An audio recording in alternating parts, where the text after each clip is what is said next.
Bismillahirrahmanirrahim. Assalamualaikum warahmatullahi wabarakatuh.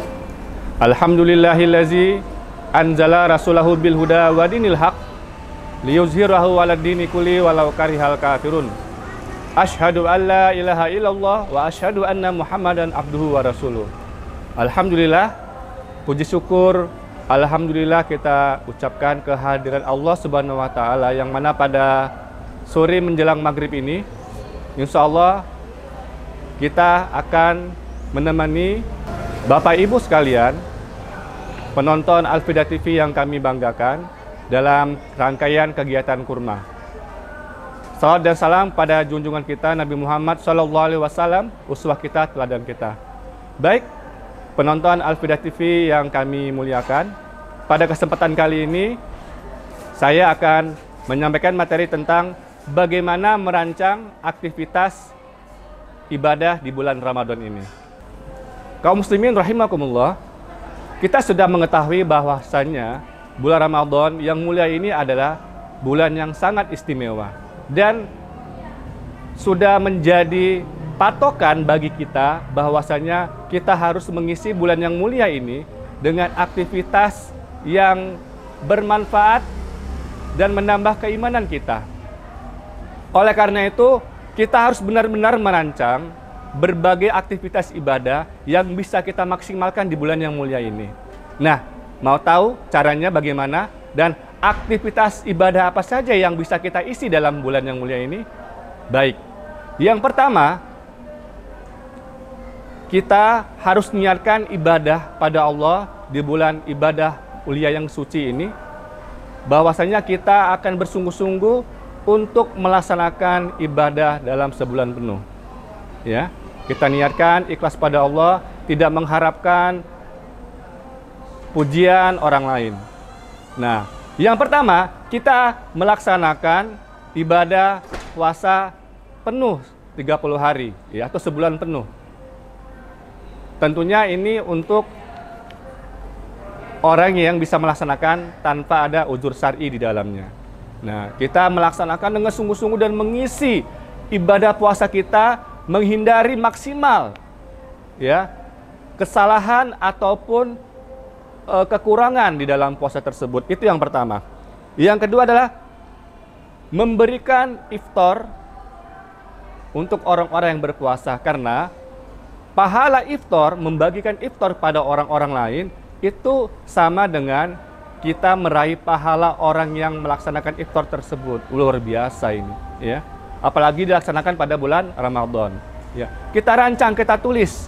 Jadi agenda ini bisa ditulis, bisa melalui HP, bisa melalui buku agenda atau catatan-catatan lain, ditulis kemudian ditandai. Pekan ini, hari ini saya harus melaksanakan ini, ya. Hari ini saya harus melaksanakan ini. Siang nanti saya harus melaksanakan ini. Nah, ini benar-benar dirancang ya. Tadi sudah yang kedua. Yang ketiga adalah memperbanyak sedekah. Karena Rasulullah pernah ditanya, sedekah yang paling utama itu apa gitu. Nah, Rasulullah SAW menjawab, sedekah yang paling utama adalah di bulan Ramadan. Ini hadis diriwayatkan oleh Tirmizi. Ya. Jadi sedekah itu adalah sebuah kemuliaan. Dia adalah perisai, junnah. Nah, apabila dilaksanakan pada bulan Ramadan, maka keberkahannya, ya, keutamaannya, kemuliaannya akan berlipat ganda. Makanya pada bulan Ramadan ini kita maksimalkan, kita agendakan, kita rencanakan, kita rancang agar kita bisa bersedekah. Apakah setiap hari, apakah setiap pekan, apakah di akhir Ramadan, silakan dirancang. Kemudian yang keempat, melaksanakan sholat fardu 5 kali tepat waktu. Nah, ini keutamaan tepat waktu ini adalah sesuatu yang benar-benar bisa dilaksanakan dengan orang-orang yang memang meniatkan kedisiplinan dari awal. Ya, ketika ada pekerjaan dan waktu sholat sudah mulai masuk, berarti kita harus stop dan berhenti. Nah, coba kita rancang, ya, kita azamkan. Mudah-mudahan di bulan puasa ini kita mampu melaksanakan sholat tepat waktu di awal, ya. Kemudian yang kelima, kita rancang ya, kita mampu melaksanakan sholat sunnah rawatib yang mengiringi sholat fardu. Ya, rancang, ya, sholat sunnah qobliyah, sholat sunnah ba'diyah dirancang. Target buat sehari dulu. Ya, ketika berhasil maka bikin sepekan. Ketika berhasil maka rancang bikin 2 pekan. Ya, sehingga nanti dalam 1 bulan Ramadan ada catatan kita mampu melaksanakan sholat sunnah rawatib. Luar biasa ini kalau bisa kita melaksanakannya. Yang kelima adalah melaksanakan sholat sunnah lainnya. Apa itu contohnya sholat sunnah yang lain? Sholat duha, sholat setelah melaksanakan wudhu, ya, sholat tahiyatul masjid, dan sholat-sholat sunnah lainnya. Ya, kita melaksanakan sholat sunnah sebagai kemuliaan dan sebagai melatih diri kita agar lebih mendekatkan diri kepada Allah Subhanahu wa taala. Kemudian yang ketujuh, ya, kita rancang bagaimana kita bisa menjaga wudhu kita. Kenapa? Sahabat Al-Fida TV yang kami muliakan, orang yang mampu menjaga wudhunya berarti dia punya niat, ya, untuk menjaga kesucian dirinya. Karena sahabat yang mulia Bilal bin Rabah itu beliau mendapatkan keutamaan di sini. Kenapa? Suara terompah beliau itu telah terdengar di surga. Sehingga Rasulullah bertanya, "Hai Bilal, apa yang kamu lakukan?" Ternyata Bilal itu senantiasa menjaga wudhu dan kemudian melaksanakan sholat sunnah setelah itu. Nah, ini kita rancang bagaimana kita bisa melaksanakan sholat menjaga wudhu kita selama sehari. Coba, mulai dari habis sholat subuh sampai kita berbuka puasa, kita coba rancang, ya, bisa melaksanakan atau menjaga wudhu ini. Itu jadi catatan kita. Yang ketujuh. Yang kedelapan adalah kita rancang, kita agendakan untuk mencoba memperbanyak zikir. Tentunya zikir-zikir yang muktabar, ya. Ya, subhanallah, alhamdulillah, Allahu akbar, la ilaha illallah, ya. Atau sunnah-sunnah, ya, zikir-zikir yang lain diperbanyak sehingga lisan kita itu tidak pernah kering dari menyebutkan zikir-zikir ini, ya. Karena orang yang senantiasa berzikir maka hatinya akan tenang. Nah, ini adalah sebuah keutamaan dari zikir tersebut.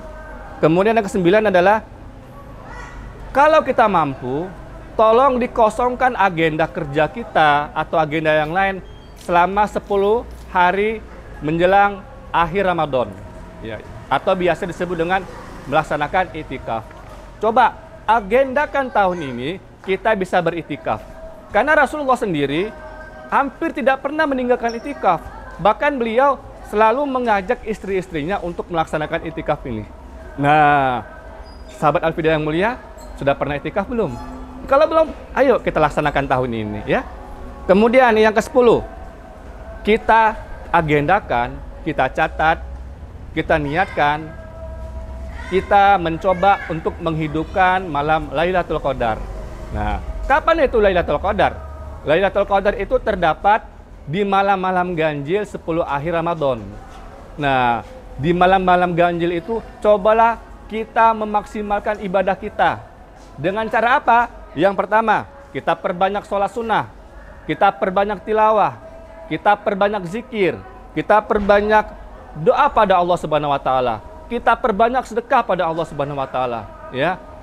Mudah-mudahan ketika usaha kita maksimal, maka malam Lailatul Qadar yang diimpi-impikan oleh setiap orang yang beriman itu tercatat kita sebagai salah satu orang yang mendapatkannya. Wah, subhanallah, ya, kalau kita bisa mendapat.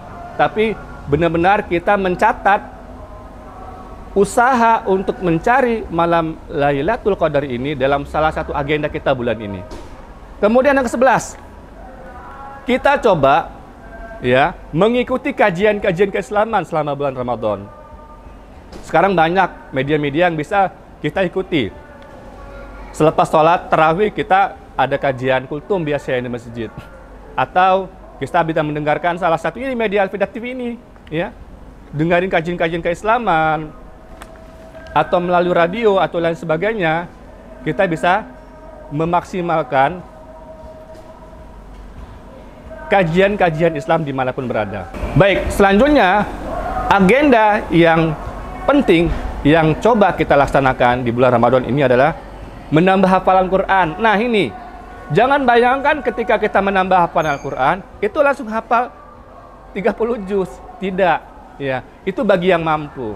Bagi kita yang biasa-biasa aja, coba targetkan bulan ini saya menambah beberapa surat pendek. Ya, seperti itu. Atau tambah lagi, saya menambah setengah juz. Intinya, tambahlah hafalan kita walaupun beberapa ayat pada bulan Ramadan ini. Ya, harus diniatkan dan diagendakan. Sehingga nanti ketika akhir Ramadan, itu terdapat checklist. Sudah menambah hafalan. Ya, coba dimaksimalkan. Kemudian yang ke-13, upayakan kita catat dalam agenda kita upaya untuk meningkatkan silaturahim kepada teman-teman kita, saudara kita, tetangga kita. Caranya cukup mudah. Sekali dan kita mengantar iftar pada tetangga atau ke masjid atau bukber umpamanya. Nah, itu bisa nambah upaya kita untuk silaturahim. Nah, ini karena pahala silaturahim ini cukup besar ya, sahabat Al-Fida TV yang kami banggakan. Kemudian yang ke-14, ini bagi yang mampu. Upayakan dari sekarang ya, mencoba melaksanakan umroh di bulan Ramadan. Kenapa? Rasulullah SAW telah mengatakan, jika Ramadan tiba, maka berumrohlah. Karena umrah Ramadan itu senilai dengan haji. Subhanallah ya. Tidak semua kaum muslimin itu bisa melaksanakan haji. Tapi kalau kita umroh di bulan Ramadan, maka pahalanya itu senilai dengan haji. Apalagi kita bisa melaksanakan ibadah di Masjidil Haram yang nilai pahalanya itu berlipat ganda. Nah ini coba bagi yang mampu untuk tahun ini upayakan bisa umroh di Masjidil Haram. Kemudian yang ke-15, ini adalah agenda wajib kita, yaitu melaksanakan atau menunaikan zakat fitrah. Nah dari sekarang dirancang, dihitung berapa anggota keluarga kita dan berapa nominal yang harus kita bayarkan. Sisihkan harta kita, siapkan dari sekarang, sehingga ketika hari hanya kita udah bisa membayar zakat fitrah yang diwajibkan pada kita. Dan terakhir, agenda ini adalah agenda yang harus kita tuntaskan, ya, yaitu melaksanakan sholat tarawih di bulan Ramadan. Sehingga kalau umpamanya kita mampu melaksanakan sholat tarawih full, maka itu sebuah kemuliaan bagi kita. Nah, sahabat Al-Fida TV yang kami banggakan, ini adalah contoh dari 16 amal ibadah yang coba kita tuntaskan di bulan ini.